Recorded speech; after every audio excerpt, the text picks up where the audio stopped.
Ուրեմն մեր կրթահամալիրում սեպաստացու օրերի զուգահեռ նոյեմբերի օրացույցով գիտեք որ նաև սիրադերյանական օրեր է։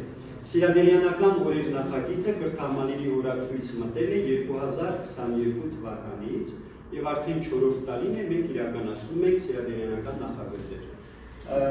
Այսօր Վանո Սիրադերյանի ծննդյան օրն է, բայց սիրադերյանական օրերը սկսվել են նոյեմբերի 10-ից երկուշաբթի օրվանից ու կշարունակվեն մինչև նոյեմբերի 21-ը։ Մենք երեքշաբթի օրը 10-11-րդ դասարաններում դիտեցինք Վանո Սիրադերյան ֆիլմը, չէ, հատուկ գործ Նվեր Մնացականյանի կողմից պատրաստված, որի լուսաբանումները, արդյունքները ձեր բլոգներում շուտով կհրապարակենք։ Հիմա այսօր մենք ընթերցումներ կիրականացնենք Վանո Սիրադերյանի հրապարակախոսական հոդվածներից։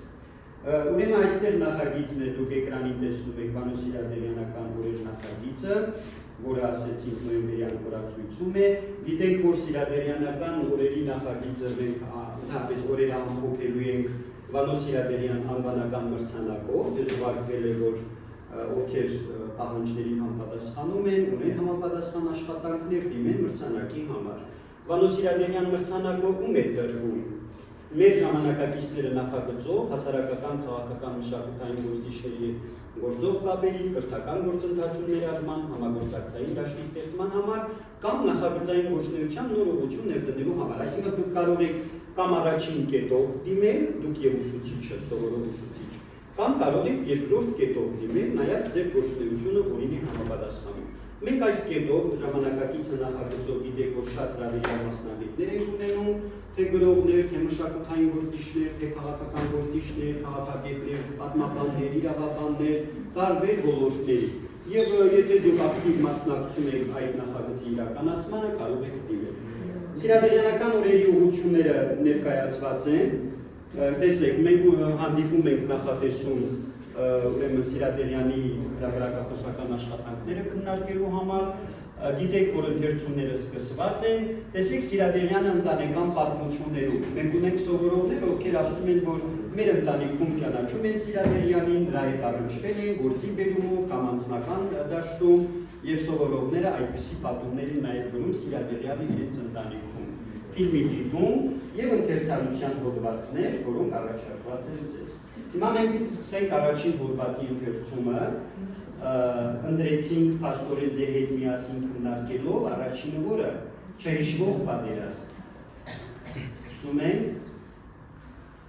Նարէ սկսի։ Պարզվեց, որ մեր ժողովուրդը պատերազմ չի համարում այն պատերազմը, եթե ժողովրդի կեսին չեն բնաջնջում եւ երկրից մնացածին չեն վտարում, կամ երկրի ողջ չափահաս բնակչությանը չեն զորակոչում, ինչպես երկրորդ համաշխարհային պատերազմի ժամանակ, եւ կեսն է ետ գալիս պատերազմից։ Եթե համայնական արտից 10 հասկ փեշ դնելու համար երախտամորը տարիների սրոք չեն տալիս, եթե գերի ընկած ընտանիքին չեն զրկում հացի քարտից ու մատնում սովամահության, եթե պատերազմից ձեռուոտը տեղը վերադարձածին չեն աքսորում Սիբիր, իսկապես ինչ պատերազմ, եթե տունը թրի չեն մատնել, կանանց բռնաբարը եւ երեխաներից սրի չեն քաշել։ Ուրեմն մենք պայմանավորվենք այսպես, որ հոդվածը այսպես հատված ընթերցում ենք իրար շարունակելով եւ վերջում քննարկենք։ Դրա համար ուշադիր ընթերցեք եւ լսողներն էլ ուշադիր լսեն, որ վերջում քննարկենք ինչի մասին է հոդվածը, ինչ հասկացանք, ինչ է ուզում ասել հեղինակը այս հոդվածի միջոցով, չէ՞։ Վերնագիրը հիշում եք, չհիշվող պատերազմ։ Ով է երկրորդ հատվածը շարունակում, սկսիր։ Մի քիչ բարձր։ Տիգրան Մեծին տեսը հայությունը միայն այնպիսի պատերազմ գիտի, բայց չէ որ պատերազմը հազարավոր զոհերով տասնյակ հազար ընտանիք հղա, եւ Ղարաբաղի ու Հայաստանի ամեն մեծ ու միջին գյուղ իր չափով իր եռաբույրը ունի։ Ընդ որում դա ժողովուրդների վարած պատերազմների պատմության մեջ այն եզակի դեպքերից է, երբ երկրի դուրս հազարներով զոհվել, բայց թաղվել են հայրենի հողում։ Այդ պատերազմը մերժեց ոչ միայն Հայաստանի հասարակական գիտակցությունը, այլև սփյուռքը չնայած պատճառներ չուներ հայրենասիրության բացակայությունը բացատրելու սրտով ու խաբարով։ Հետևաբար անցած պատերազմի եւ առհասարակ մեկ ազգում եք հայրենիք թեմայով խոսելիս ազգասեր մեր վերանները լեգինականից խարս լայքով ճորտելուց առաջ արժե հիշել, արձանագրել թեկուզ ցավտա եւ չմոռանալ երբեք, որ Ղարաբաղյան պատերազմի 4 տարիներին Սփյուռքից այդ պատերազմին մասնակցեցին 50 հոգուց ոչ ապետկամավորական։ Այս թվի ոչնչությունը պատկերացնելու համար նշենք, որ սերբ-մուսուլմանական վերջին պատերազմին մասնակցում էր այլ երկրացի սերբերից կազմված 5000-անոց զորամիավորներ։ Այդ 5000-ից մեկն էլ իմ ընկերներ մոր կողմից սերբ-երևանցի 30 անց գեղեցիկ կնոջ ամուսին ու խելացի երեխաների հայր սուպերմենի տեսքով ինժեներ տղամարդ, ով պատերազմով ինքնահաստատվելու ոչ մի անհրաժեշտություն չուներ, բայց Հայաստանից հասավ իր մոր հայրենիքը, մինչդեռ հայ տխրահրճակ ազգային կուսակցությունը պատերազմի սկզբից մինչև ավարտ հայկական բանակի կազմավորման ծանրագույն ժամանակներում դրսից կազմավորներ գրելու փոխարեն սարքում էր զորակոչի տարիքի տղաներին Հայաստանում և գործողների նախագահների հետ ազգային համաձայնության եկած դասալիկների սկաուտական ճամբարներ էր դնում Հայաստանի սարերում, սովորեցնելով հայրենասիրական երգեր, ուտեցնելով հումանիտար օգնության պահվի, սերմանելով ատելություն կանոնավոր բանակի դեմ և հրացողության վարժանքներ անցկացնելով։ Շարունակում ենք հաջորդ հատվածով է։ Պետական կառույցների առկայությամբ պիչը կուսակցությունը կրակելու ապացնում պատանիներին։ Ոչ մեկի տանձին չէր այդ ժամանակ, որտեղ չէ, որ ծախսել։ Այդ հետո պարզվեց ինչու երբ այս ճամբարներից դուրս եկածները հոգեբերեցին ուժեցին ազգային ժողովը։ Պատերազմի պատերազմական իրավիճակի այսպիսի ազգային առանձնահատուկ ընդլայնման պայմաններում, նույնիսկ այն պարագայում, երբ ամենածանր իրավիճակներում անգամ իշխանությունը ճակատ չուղարկեց զորակոչիներին։ Խնայելով երեխաների կյանքը Հայաստանի ժողովուրդը չներեց այդ պատերազմը, բնականաբար և չգնահատեց, որ ոչ նաթաթարը, ոչ հաղթանակը, որովհետև դա դեռ սովետական ժողովուրդն էր։ Հայաստանի Հանրապետության քաղաքացիները զոհվել էին պատերազմում և Հայաստան ընտրությունների գնաց առանց իր լավագույն զավակների։ Ինձ ու ձեզ համար միասին իմիջիայլոց։ Ընտրությունների չարաբաստիկությունը այն էր, որ զուգահեռ պիտի ընդունվեր սահմանադրությունը։ Շարունակենք, բայց կուսակցությունները այս հատվածը Բայց կուսակցությունները սահմանադրություն չէին ուզում, բայց սա դեռ պրոբլեմի մասն էր, սահմանադրություն չէր ուզում նաև հայկական բանակը, որովհետև հայկական կամ մոլդովական նման կարգի որևէ սահմանադրություն չէր ուզում Գերշտաբը։ Հայաստանի սահմանադրությունը ընդունված չէր ուզում տեսնել նաև Ղարաբաղի բանակն ու իշխանությունը։ Սահմանադրությունը չէին ուզում նաև կես-100 շրջանների ղեկավարներ, կրճատվում էին պաշտոնները, շրջանային մակարդակի ղեկավար դիրեկերների իրենց թիմերով։ Իսկ ժողովուրդը գիտենք ինչ է ուզում, մի քիչ ընտրակաշառք և մեծ սովետական միություն։ Մի բան, որ կախված չէր ոչ իրենից, ոչ Հայաստանի իշխանություններից, ոչ էլ անգամ Ռուսաստանից։ Հնարավոր էր պատկերելու, որ այդ ընտրությունը համարվի օրինակելի և հիմա 7 տարիներ հետո այսօրվա այլանդակությանը իտես դառնալ 30 տալու համար 95 թիվը ինչ նյարդեր է պետք ունենա, չէ՞, կամ անարդարություն, ինչ ամեհի պաշար, կամ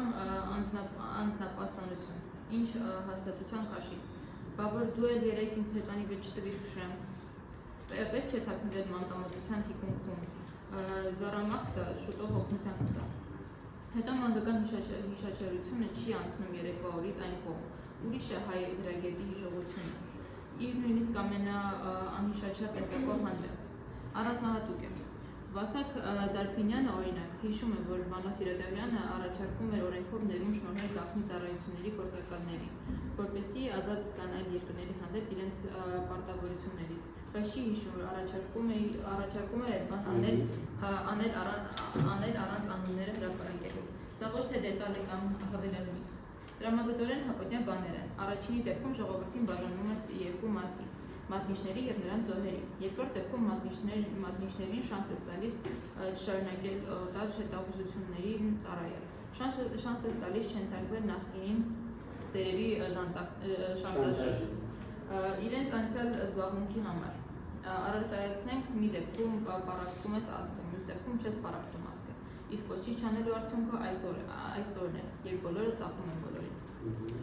Ով է շարունակում, հաջորդ հատվածը ընդհանրապես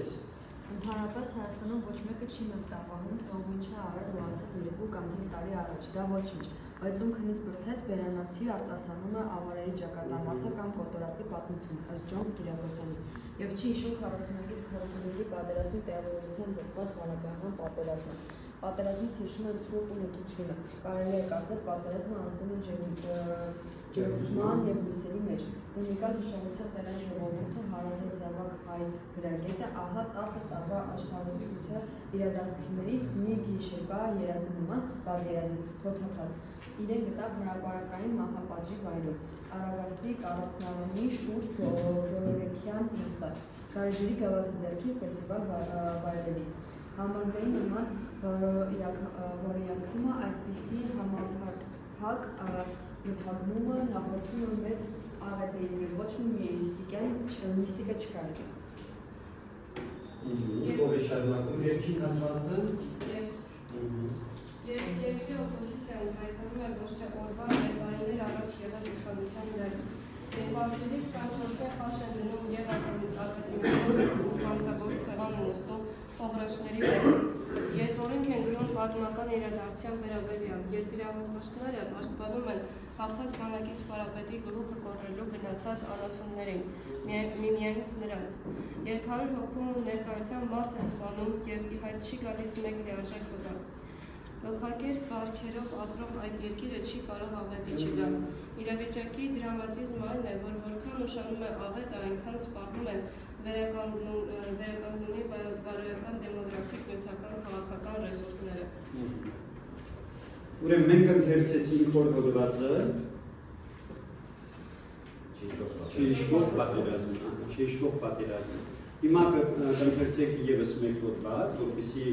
նաև զուգահեռներ անցկացնենք, տարբերությունները տեսնել, ավելի ընկալել Սիրադեղյանի խոսքը, որից հետո արդեն կանցնենք երկու հոդվածների քննարկմանը։